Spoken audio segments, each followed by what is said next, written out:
Hello friends, I'd been juggling with this idea of coming with a review of this pen and I'd been putting it off for pretty long. The sole reason was that how can a timeless classic be reviewed? You can just point your opinion but you cannot. It's really hard to bring out any negative points about something which has stood the test of time. And this one was Montblanc 149. Been lying around with me for quite some time, but never really could bring it up for a review. There was one more reason, and the reason I will come to you as this review unfolds. This was a pre-owned pen because the original is very pretty expensive, and I found that getting a pre-owned Montblanc 149 was probably the best thing, a value for money pen which you would call it would be that. So this pen did not come with a box, and this sartorial pen case I've used to carry it along. And this is the pen which we are talking about. Timeless classic, introduced way back in 1950s, I believe 1952 when this first came. And there's so much of literature about this on the net that you can probably write a thesis about it. So we can't just really keep discussing the history about the pen, but then we will surely discuss the review and what really stands out about this pen. It's a cigar shaped pen, and it comes in a good quality black resin, which the Germans would call a precious resin. And the pen basically is 149 series because the number 1 stands for Meisterstück, the 4 for piston filler, and the 9 for the nib size of this particular nib. And this is basically the flagship model, also called Diplomat because it's many a times used by diplomats to sign important treaties. So it's the name Diplomat has come to be used with it pretty commonly now. The pen has very minimal jewelry or trims, which you call with it. But what stands out is the color combination of the pen, yellow, gold and black shiny resin with it. At the top you would find the Montblanc, classic Montblanc, the snowflake with the 6 peaks as you would call. Then you have a band, the classic clip of the pen with a rocker bottom, so to engage into the fabric. You have a small rib which comes about 1/4 of the distance from the top. You would have picks engraved somewhere on the underside of the clip to point the genuineness of this, and there would be some number engraved here again, the series of this. Now this pen is an older version, and this one does not have the picks one. The story goes for me is that there are twins, and that's the story of the pen with me. I initially had a medium nib, and then I came up with something truly remarkable. This is a different nib on this pen. So both the pens are the same. This one is a newer version, and this would have probably the picks engraved underneath it. The pen does have 3 bands for 3 founders of the Montblanc company when they took it over from the originals around 1909. And you have Montblanc 1 Meisterstück, and then you have 149, and then you have the trademark picks. Whereas in the older version you would just have Montblanc Meisterstück 149, and that's all. The pen basically it's a piston filler, so you have a small ring here, and then you have the piston filling mechanism.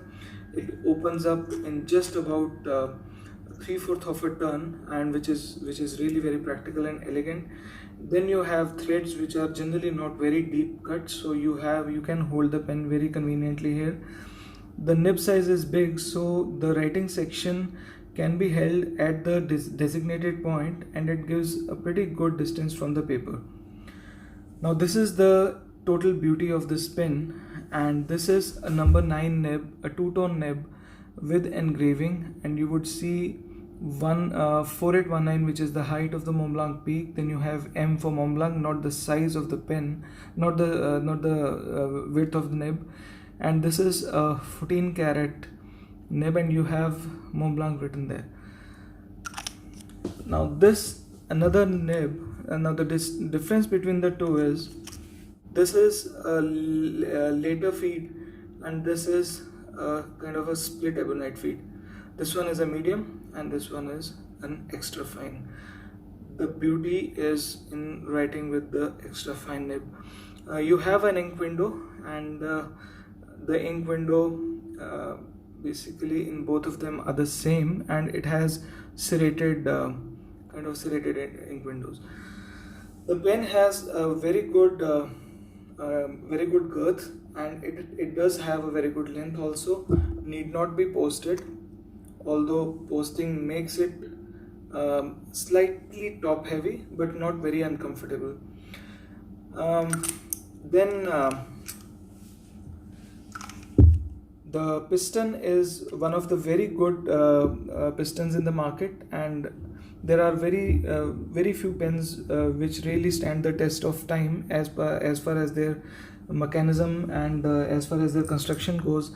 And Montblanc truly stands apart in all quarters as regards their design, the nib, as well as the filling mechanism. So it works really flawlessly, and you have a very good ink filling capacity on a full fill. If you want to compare the size of this pen, so you have a Meisterstück 149, and side by side you have a Meister, this is 146, and a common pen Twisby Eco. So there's the size comparison. If you want to compare the nib size of 149 versus a 146, so this would be the nib size number 6 and then number 9. Okay, so now we would come to the best part of this pen, which is the writing sample. Okay, so before I commence the writing, just a brief mention about how the pen, in terms of weight, it feels in the hand. The pen uncapped is not very heavy. The resin, the material of the pen is dense, but then it does not add a lot of weight to it. It is very pleasant to hold, and you can write long sessions with it without the fingers getting a lot crammed up. But all depends upon the choice of the nib. So I've found the extra fine nib to be performing very well for me, even though it gives a slight feedback. But then the extra fine was really out of the world experience for this. So first I'll write a bit with the medium nib. This is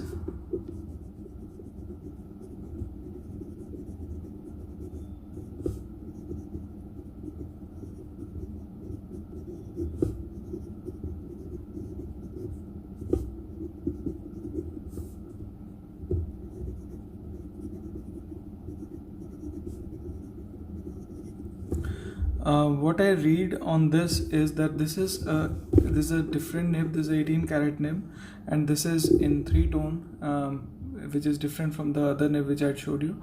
And you can read that it is a 18 karat nib, and the other one which was a 14 karat. This has been inked up the same as the other one with Montblanc Burgundy Red.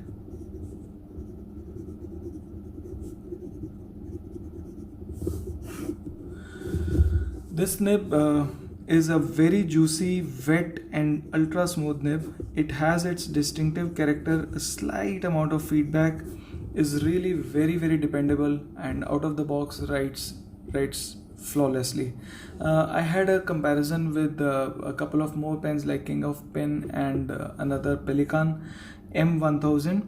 The only thing which I found was the price point, and a new Montblanc 149 does cost a lot of money as regards the other two pens, so that is what sometimes sets it apart. The marketing has been done very well for this particular piece, a particular brand, so they have placed it really well. But it's sometimes very difficult for everyone to really get a new pen, and then that's what is a talking point for other pens. Now, a writing part is really very good with this. As I said, the smoothness and the wetness of this nib is really performing very well. Now, a medium nib, you have, okay, you have this kind of a smooth and wet nibs, and then you sometimes feel that, okay, there are some comparisons with the other, and what sets this apart from the brand appeal, apart from the make, and what sets this apart? And I would say that this nib, the extra fine on a Montblanc, is something one you should really experience once at least. If you think that you are not a extra fine writer, I think this can change your thoughts about that. I hadn't tried an extra fine on a lot of pens earlier, but then I just wanted to explore before I really thought of giving it up, and this has changed my mind. And now for quite a long time I have not been able to really put this pen down and try to rotate it with some other pen. So this is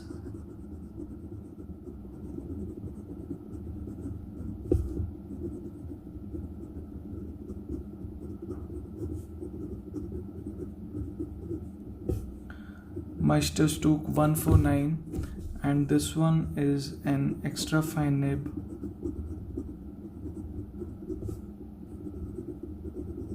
It comes in 14K because this is probably an older version. Again, inked with the same ink.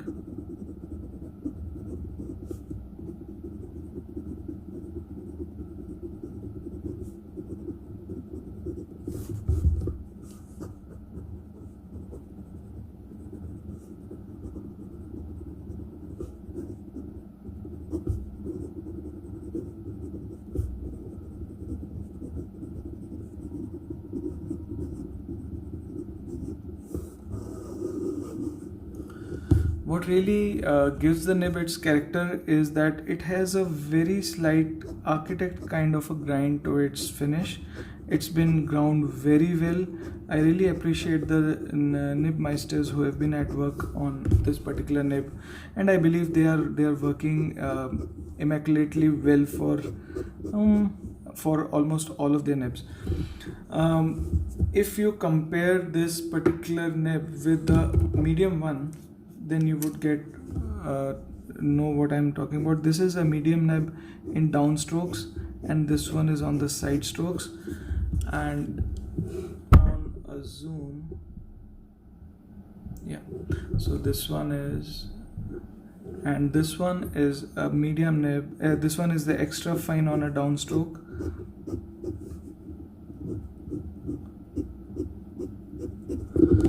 And then on a side stroke. So it has a slight amount of feedback with it. It has a lot of wetness to that. Let me zoom that out again. It has a lot of wetness. It does write a very good line. Because of the wetness, it does tend to write characteristically smooth with its distinctive feedback because of the architect nature of this nib. So overall, as we try to judge this particular piece of work, I'm just finding the right cap for the right pen because it's slightly different for both of them.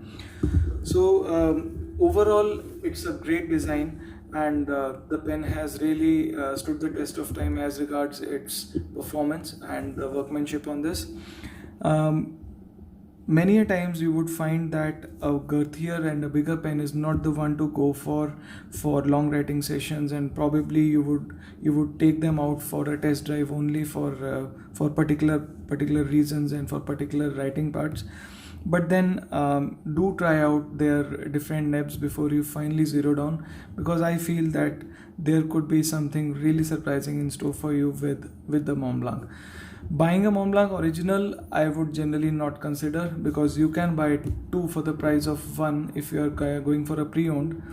Well, it's entirely a personal decision, but I do feel that you can try a lot of things out if you are going for a pre-owned pen than buying an original. So with this, I would wind up this much awaited, not from a viewer perspective, but from my own perspective, about how I would really try to judge this pen. So there we go. Hope you like it.